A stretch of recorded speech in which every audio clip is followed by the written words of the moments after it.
Assalamualaikum warahmatullahi wabarakatuh. Perkenalkan, kami dari kelompok 9 yang beranggotakan Enggi Mayasari dan juga Ervina Eka Pratiwi ingin mempresentasikan hasil dari kerja kelompok kami mengenai alat peraga dalam pembelajaran fikih di SD ataupun di MI. Baik, kita langsung masuk ke subbab materi. Nah, subbab materi yang kita ambil ini ada 4 poin. Yang pertama, mengenai pengertian alat peraga. Yang kedua, jenis-jenis. Yang ketiga, itu fungsi. Dan yang terakhir itu adalah kelebihan dan kekurangan dari alat peraga itu sendiri. Yang pertama, mengenai pengertian. Nah, apa sih yang dimaksud dengan alat peraga itu? Penasaran bukan? Oke. Alat peraga merupakan suatu alat bantu yang digunakan oleh pendidik untuk memberikan pengajaran kepada peserta didiknya dengan tujuan agar si peserta didik mampu mempelajari sesuatu di bidang yang dipelajarinya, lebih cepat memahami, mengerti, dan juga lebih efektif serta efisien. Intinya bahwa alat peraga salah satu komponen penentu aktivitas belajar, di mana alat belajar mengubah materi yang abstrak menjadi konkret dan realistik. Lanjut, kemudian mengenai jenis-jenis alat peraga. Nah, kami di sini mengambil 3 poin, yaitu yang pertama tentang media visual. Media visual ini merupakan media yang menampilkan gambar. Nah, gambar ini diproyeksikannya dengan diam dan bergerak, seperti contohnya film, gambar, slide foto, dan barang cetakan. Kemudian yang poin kedua, media audio. Tentunya untuk media audio ini mengandalkan fungsi suara. Nah, diproyeksikannya dengan menggunakan kaset audio, radio, juga CV audio. Dan yang terakhir itu mengenai media audiovisual. Media audiovisual ini kolaborasi antara kedua jenis tadi, yaitu tentang visual dan audio atau gambar dan suara. Jadi diproyeksikannya dengan cara diam dan bergerak. Kalau yang diam itu media yang menampilkan suara dan gambar seperti bingkai suara, sound slide, kemudian film rangkaian suara, dan juga cetak suara.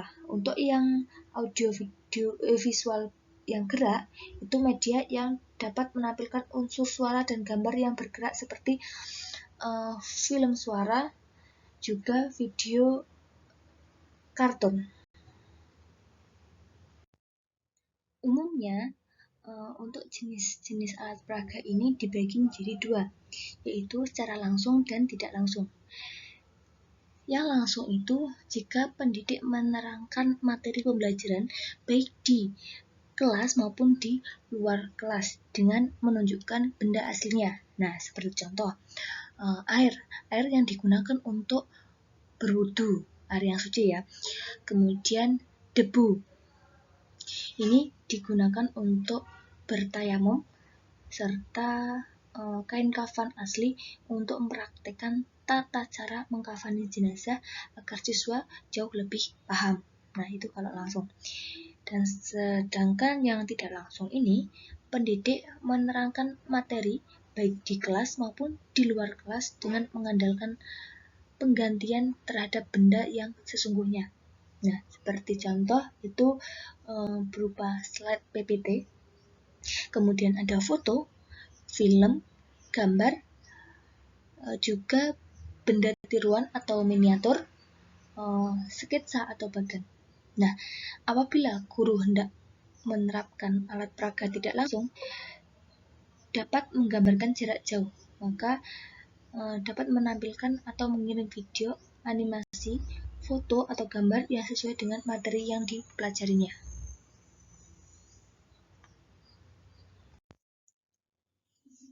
Materi yang selanjutnya yaitu tentang fungsi alat peraga. Dari fungsi alat peraga ini kita mengambil 6 poin yang terpenting. Di antaranya, yang pertama, berfungsi sebagai alat bantu untuk mewujudkan situasi proses belajar mengajar yang efektif.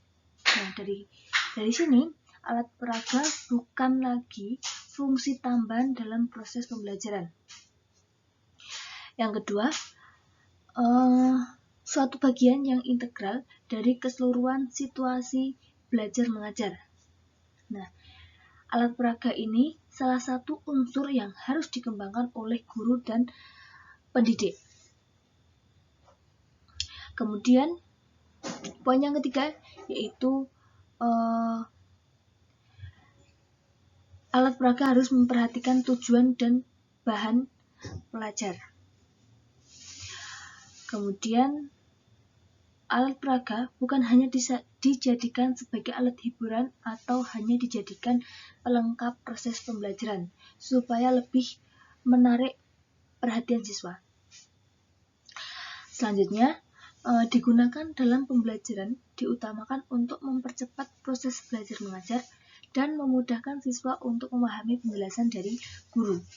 Dan yang terakhir, digunakan utamanya untuk mempertinggi mutu belajar mengajar. Masuk pembahasan selanjutnya yaitu tentang kelebihan alat peraga. Nah, yang pertama dapat menumbuhkan minat belajar siswa.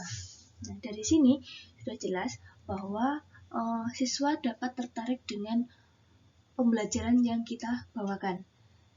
Poin yang kedua, dapat menjelaskan makna dari bahan belajar sehingga akan memudahkan siswa untuk memahaminya.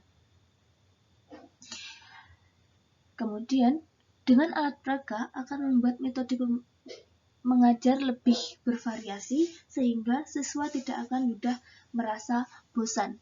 Dan yang terakhir, dapat membuat kegiatan belajar lebih aktif, misalnya dengan mengamati, melakukan, mendemonstrasi, dan lain sebagainya.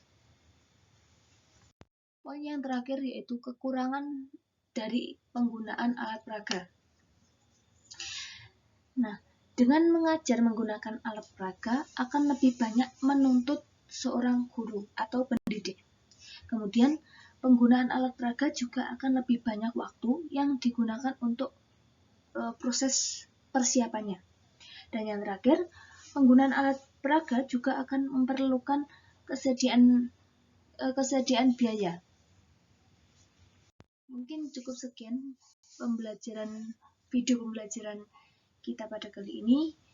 Jika dari teman-teman masih belum paham, silahkan langsung komen di Google Classroom. Terima kasih. Akhirul kalam. Wassalamualaikum warahmatullahi wabarakatuh.